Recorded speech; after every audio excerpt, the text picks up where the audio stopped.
Imagine a dark, stormy night in 1622, just off the coast of Florida. A Spanish cargo ship, loaded to the brim with gold and silver, fights against the raging sea, desperate to return to Spain. Suddenly, a monstrous hurricane strikes as it navigates the narrow straits of Florida.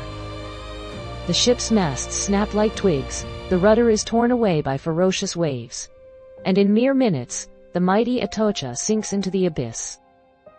With it, a fortune worth over $500 million vanishes beneath the waves, its resting place becoming one of history's greatest mysteries.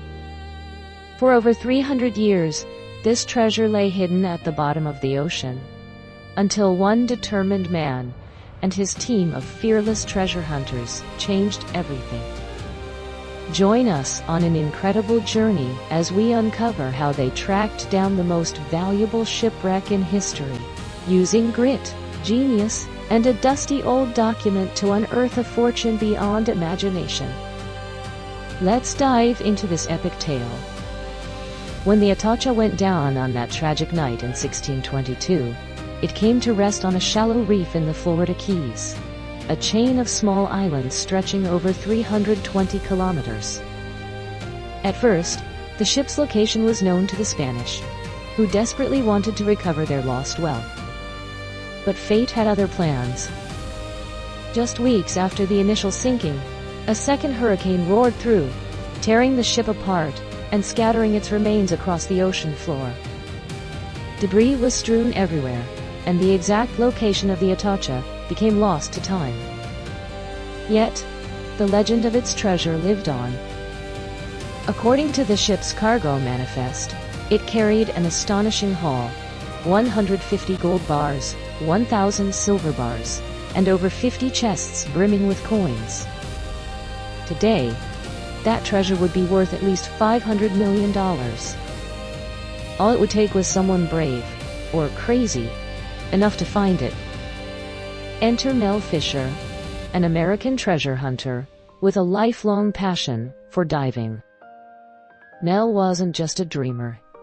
He was a doer. Along with his wife, he ran a diving school in California, where they taught over 60,000 people how to explore the underwater world. But the lure of the Atocha's treasure was too strong to resist.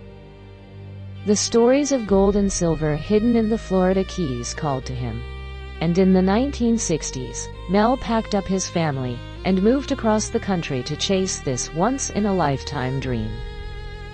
Armed with little more than a small boat and a few metal detectors, Mel and his team began their search in an area called the 500M Keys, a spot mentioned in old documents as a possible location for the wreck. They scoured the ocean floor tirelessly, covering over 160,000 kilometers in their first year alone. But after all that effort, they found nothing, not a single coin or clue. To many, the idea of finding the Atocha in the vast, endless ocean seemed like an impossible fantasy. Yet Mel refused to give up.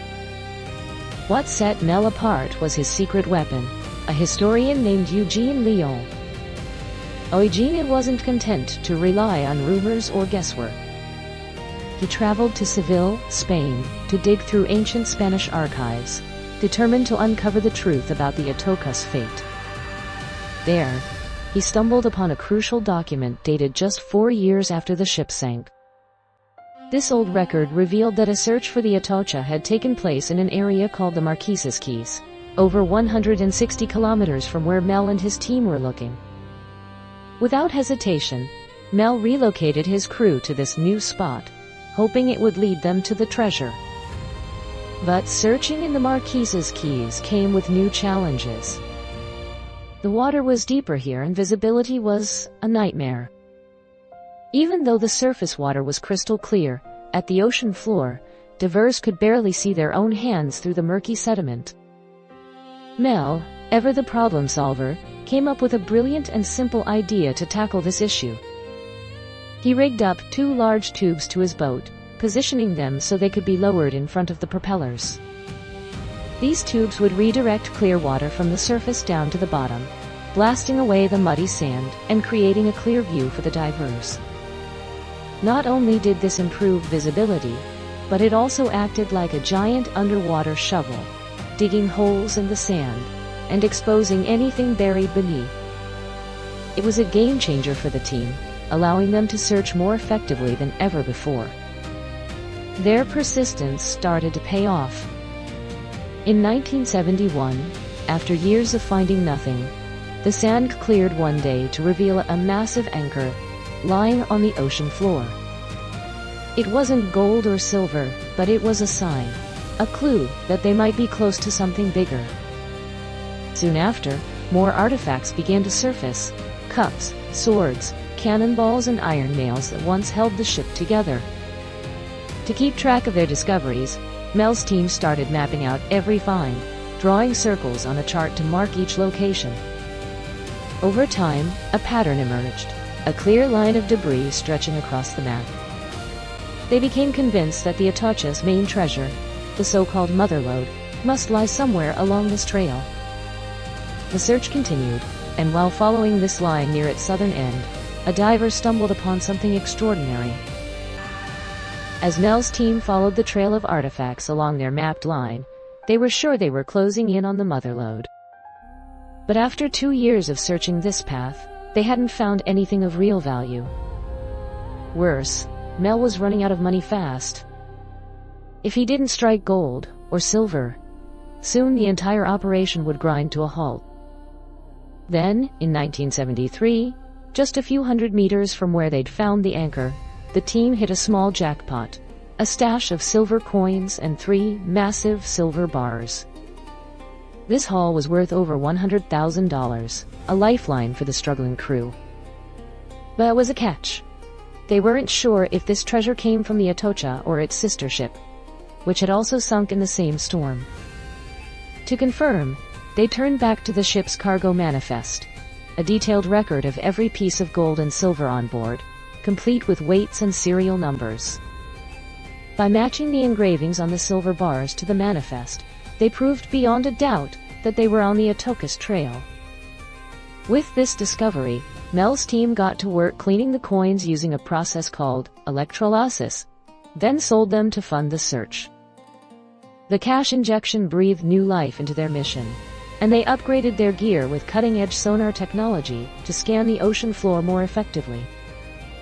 But just as things were looking up, a new obstacle emerged. The state of Florida started claiming ownership of the treasure they were finding, threatening to take everything Mel had worked for. Unwilling to let his dream slip away, Mel fought back in court, determined to protect his rights to the find. Meanwhile, the crew kept searching along their debris line, uncovering more items, including 9 bronze cannons with Atocha markings etched into the metal. It was another sign they were on the right track. But tragedy struck soon after. Just a day after finding the cannons, one of their boats capsized in the night, claiming the lives of 3 crew members, including Mel's own son. It was a devastating blow, but Mel pressed on, driven by a mix of grief and determination. 3 more years passed with no major breakthroughs. The trail of artifacts along the line seemed to dry up, leaving the team frustrated. Throughout the search, Mel often spoke of a mysterious document he'd read, written by one of the Atocha's survivors. According to this account, the survivor had helped an admiral smuggle 75 kilograms of the finest Colombian emeralds onto the ship before it sailed. No one knew exactly where Mel had come across this story, but he was convinced there was more to the Atocha's cargo than just gold and silver. He believed emeralds, rare and incredibly valuable, were waiting to be found. Meanwhile, after 8 grueling years of legal battles, Mel finally won against the government. He was granted full rights to 100% of the treasure he recovered, a huge victory. But by the end of the 1970s, Mel had poured over $6 million into the search, and the main haul still eluded him. Every small find along the way, every coin, every artifact, kept teasing the crew, hinting that the big prize had to be close. They stuck to their belief that the treasure lay somewhere along the original debris line. But everything was about to change. In 1983, as the crew headed out to search the line once more, their magnetometer, a device that detects metal, suddenly went wild. Divers plunged into the water to investigate and found several metallic objects in a spot southeast of their original trail. When they plotted these new finds on their map, a second line began to branch off from the first. They realized that since the Atocha had been torn apart by a second hurricane a month after sinking, it was possible the debris had been carried in a different direction by ocean currents. Excited by this new lead, they followed the second line for a couple of years, picking up small bits of treasure along the way. Then, on July 20th, 1985, exactly 10 years after the tragic loss of the 3 crew members, something incredible happened. Their sonar scanner picked up a large, faint object on the ocean floor. 2 divers rushed into the water to check it out. On a gut feeling, one of them, Greg Wareham, swam about 91 meters to the east of the marked spot. And there it was. Lying before him was an 4-meter-long shipwreck, with stacks of silver bars piled on top. Nearby, several chests overflowed with coins and gold bars, gleaming faintly in the underwater light. After 16 long, grueling years of searching, Mel and his crew had finally found the motherlode of the Atocha. But the surprises didn't end there. Hidden among the wreckage was a thumb-sized emerald, valued at over $800,000 on its own. Soon after, another emerald surfaced, this one worth over $1 million. In total, more than 2,000 of the finest uncut emeralds were recovered from the wreck, proving Mel's story about the smuggled gems was true all along.